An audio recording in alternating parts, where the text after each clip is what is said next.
The Galactic Council believed in spectacle. That belief had held their empire together for 8,000 cycles, fear wrapped in ceremony, violence disguised as law. The chamber itself was built to remind visitors of their insignificance. A hollowed moon of black crystal, gravity tuned just wrong, forcing lesser species to constantly correct their footing. Floating thrones ringed the abyss, each occupied by beings who had exterminated rivals and rewritten history until they were called civilized. At the center platform stood a single human. Ambassador Elias Rowe of Earth. No restraints. The council wanted him standing freely when he died. Dignity, they called it. Rowe called it theater. He adjusted his uniform slowly, deliberately. Navy blue, old cut, reinforced at the seams. No medals. No rank pins. Just a small, circular badge over his heart, blue background, white dot. Earth. A child's symbol, some aliens mocked. A reminder that humanity came from one fragile world and learned to fight the universe anyway. Rowe was 68 years old. He had buried a wife on Luna and a son on Titan. He had negotiated ceasefires with species that ate their enemies and smiled while doing it. He had learned, over a long career, that monsters respected calm far more than rage. So he stood calmly as the High Arbiter descended. The Arbiter was an ancient thing, 6 meters tall, jointed limbs braced with gold alloy, mandibles etched with the names of conquered systems. Its voice was amplified through the chamber, layered with harmonic overtones meant to trigger instinctive submission. Elias Rowe of Terra, it intoned. You are accused of violating Galactic Accord 17, unauthorized expansion into protected zones. Rowe raised an eyebrow. Protected by whom? A ripple of amusement passed through the chamber. Laughter clicks. Color shifts. Tail flicks. The Arbiter continued. You are further accused of arming non-aligned species, destabilizing regional power structures and… Its eyes narrowed. Refusing council vassalage. Rowe nodded thoughtfully. We prefer independence. You'd understand if you ever tried it. That earned a hiss. The Arbiter's claws clicked together. Humanity was offered peace. No, Rowe replied evenly. We were offered obedience. A counselor leaned forward, its gelatinous body pulsing with irritation. You are a minor species. Your fleets are crude. Your world's few. You exist because we allow it. Rowe looked directly at the creature. That's what the British said too.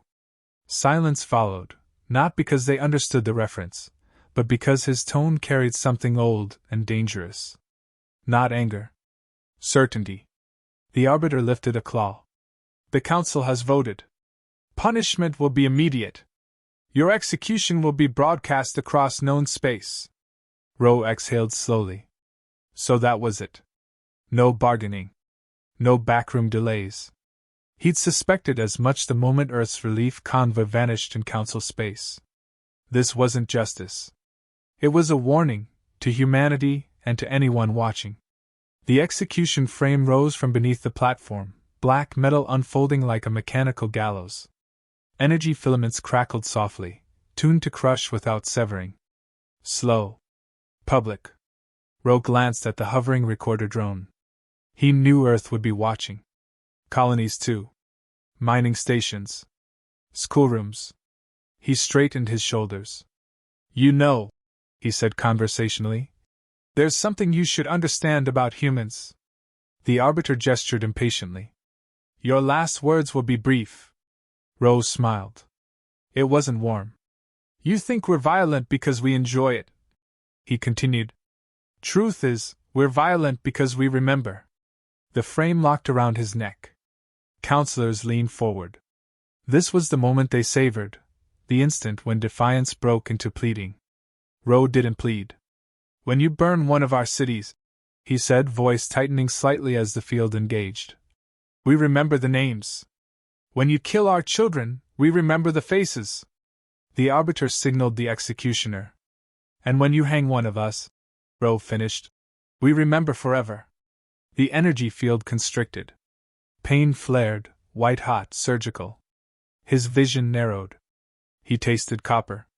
Somewhere in the chamber, A juvenile counselor laughed nervously. Rose's hands clenched. Then, against every expectation, he laughed. Not loudly. Not madly. A short, breathless chuckle, like a man hearing a joke too late. The arbiter hesitated. Just a fraction of a second. It was enough to unsettle the room. The field tightened. Elias Rode died standing. The broadcast ended. On Earth, there were no riots. No screaming crowds. No fiery speeches. There was silence. In the Pacific Defense Ring, Admiral Marcus Hale watched the replay once. He did not blink. He did not speak. When it ended, he reached into a drawer and removed a thin, dust-covered data plate stamped with a red symbol most officers had never seen outside history archives. Continuity War Protocol. Last authorized, pre-interstellar era. He slid it into the console. All across Earth and her colonies, systems woke that had slept for centuries. Old shipyards unlocked. Black-budget AIs shed their legal restraints. Fleets that officially didn't exist altered course. In the United Earth Assembly, the President stood before an empty podium and delivered 9 words to a waiting galaxy. All restraints lifted. Initiate Continuity War Protocol. No threats followed. No declarations. The humans didn't scream. They prepared. And far away, in the shining chamber of the Galactic Council, the Arbiter finally felt something unfamiliar crawl through its ancient mind. Not guilt. Not fear. Regret. The galaxy expected retaliation. What it did not expect was silence. For 3 standard months after Elias Rose's execution, humanity vanished. No angry broadcasts. No troop movements detectable by Council sensors. Human trade ships continued their routes, filed their paperwork, paid tariffs. Earth's diplomatic channels went dark, not with threats, but with polite automated messages thanking the Council for its continued cooperation. The High Arbiter declared the matter resolved.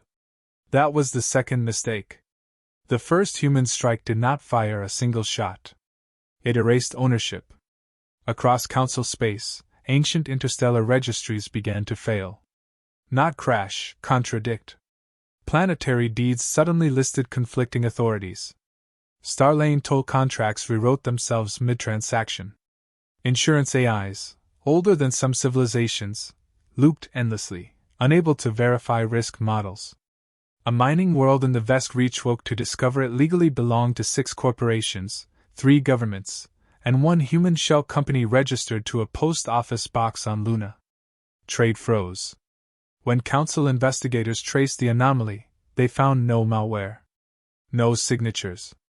Just small logic changes buried decades deep, clauses humans had quietly inserted while learning galactic systems. Earth had read the fine print. The Council laughed nervously and blamed software decay. Then the fuel ran out. At the Karen Gate, a critical junction feeding 12 core systems, Council patrols began reporting shortages. Tankers were late. Depots empty. Supply officers filed complaints that vanished into administrative voids. A junior captain finally flagged a human convoy drifting near the gate, engines cold. Standard protocol demanded an escort and inspection. The patrol moved in formation, shields glowing ceremonially bright. Their commander opened a channel, voice dripping superiority. "Human vessels. You are obstructing a Council transit route. Power up and prepare for boarding." The human convoy did not respond. It drifted. That should have been the warning. At 200 kilometers, the human ships ignited maneuvering thrusters, not to flee, but to adjust vectors. Their hulls rotated slowly, revealing flat, scarred plates along their sides. The patrol commander frowned. "Those aren't emitters."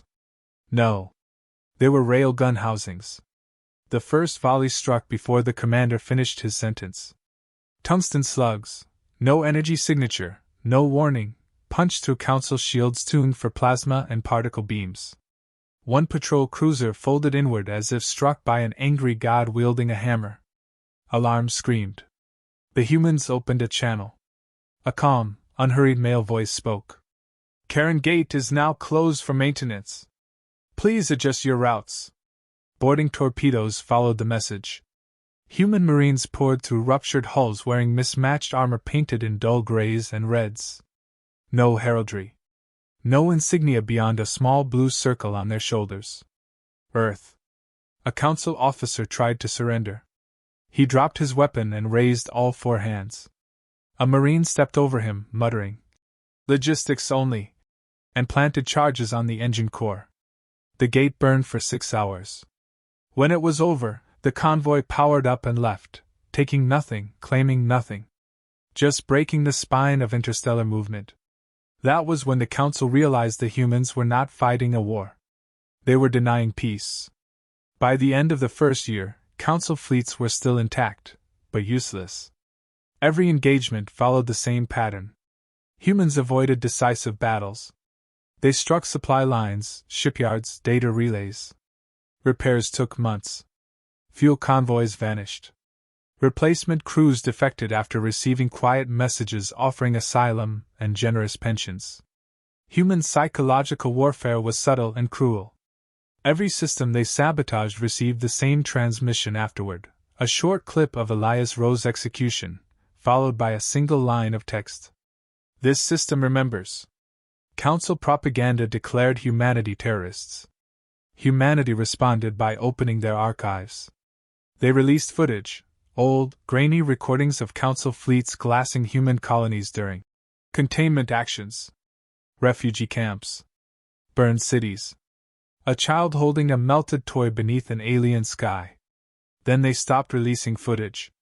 The damage was done. Neutral species began quietly refusing Council requests. Not out of loyalty to Earth, but fear of becoming collateral in a war that never escalated, never resolved, and never ended. At the Battle of Redwake Drift, the Council finally cornered a human task force, 9 ships, low on fuel, trapped between gravity wells.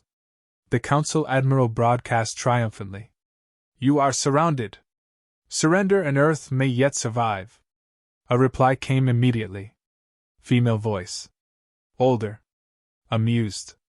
"Son," the human commander said, "you've misunderstood the situation." Her flagship powered down its shields. The Council Admiral smiled. Wise. Then the human ships vented their reactors. Not exploding, dumping mass. Thousands of tons of irradiated fuel and debris hurled outward at relativistic speed. Council sensors struggled to classify the attack. Shields flickered. Hulls ruptured. The human flagship reignited engines and rammed straight through the chaos, tearing a hole in the encirclement. As they escaped, the commander added one last transmission. "Earth already survived. This part's about you." The Council won the field. They lost the war. 2 years in, the High Arbiter convened an emergency session, this time in secret. "The humans must be forced to negotiate," one counselor insisted. Another hissed nervously. "They do not negotiate. They accumulate grievances." The Arbiter remained silent, replaying the execution footage in its private chamber. Slowing it. Watching Rowe's expression. Not fear. Recognition. That was when the Arbiter understood the third mistake. They had assumed humanity fought for territory. Humans fought for memory. And memory, once weaponized, had no ceasefire. As Council space dimmed, trade routes dead, economies unraveling, human fleets kept moving. Not advancing. Circling. Like old predators content to let prey exhaust itself. On Earth, recruitment offices closed. They didn't need volunteers. Every human knew now. This wasn't a war to win. It was a war to ensure that no Council species would ever again look at a human diplomat and see a spectacle. And somewhere in the dark between stars, Continuity War Protocol adjusted its projections. Estimated duration, indefinite. 5 standard years had passed. The galaxy was smaller, quieter, and more careful. The Council no longer met in public. Their former halls of arrogance lay abandoned, sensors and satellites left to drift through dead orbit, their tapes of human insubordination, gathering dust in unvisited databanks. Half the founding species were gone, not destroyed, exactly, but so broken that their fleets no longer patrolled, their worlds no longer produced, their people no longer dared to speak. The humans didn't conquer worlds. They didn't annex systems. They simply persisted. Every time the Council thought it could reassert control, a human fleet would appear, calm, silent, and terrifyingly patient. Supply lines would vanish, repair stations would fail, bureaucracies would crumble, and somewhere, almost casually, a blue pin would appear on a display panel: Earth. At the Siege of Telmar, the galaxy learned what humans meant when they said they remember. A Council warlord cornered a human task force, 3 battered frigates and a supply freighter, trapped in the orbital decay of a dying gas giant. He opened a channel, voice resonant and dripping with superiority. "You cannot escape. You are surrounded. Lay down your arms, and perhaps the Council will grant mercy to your people." The human commander, a woman in her 70s with laugh lines carved deep from years in war zones, leaned back in her seat. Smoke curled from the console beside her, a cigarette taped to the panel like a relic. Her eyes glittered with amusement. "Son," she said calmly, "we're not trying to win. We're trying to be remembered." The Council fleet laughed, overconfident, overfed, and old. Then she rammed her flagship at relativistic speed into the lead cruiser. The collision didn't just destroy it, it shattered its crew quarters, ruptured fuel lines across 2 adjacent ships, and sent debris raining like shrapnel through the formation. The Council admiral panicked, opening a channel to demand an explanation. The commander's voice returned, cold and amused. "You asked for a reason? You got the history lesson." In the weeks that followed, the Telmar system became a textbook of humiliation. Repair yards exploded, supply depots vanished, and rogue transmissions, footage of Council fleets glassing human colonies decades ago, flooded the local networks. The humans didn't even occupy the planet. They didn't need to. They simply made sure the Council could never forget what had been done to them. Other fleets tried to retaliate, but the pattern was clear. Human engagements were never about decisive victory. They were about denial. Denial of comfort, denial of safety, denial of pride. Each skirmish, each raid, each small act of sabotage had the same aim: to teach the galaxy a lesson in patience, resilience, and terror, all delivered with a human grin. Meanwhile, human culture thrived amidst the chaos. Dark humor became standard. One battleship, the Eternal Row, carried a nose art mural of a stick figure dangling from a gallows beneath the words, "You should have negotiated." Across the void, smaller species whispered of the humans not as warriors but as inevitabilities. A plague of inevitabilities. They didn't arrive in great fleets to conquer. They arrived like the tide, relentless, slow, and impossible to ignore. And yet, despite decades of calculated destruction, no human fleet had ever attacked a civilian settlement. They didn't slaughter innocents.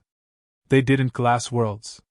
Their revenge was precise, surgical, and almost polite. The galaxy called it terrifying, the humans called it justice.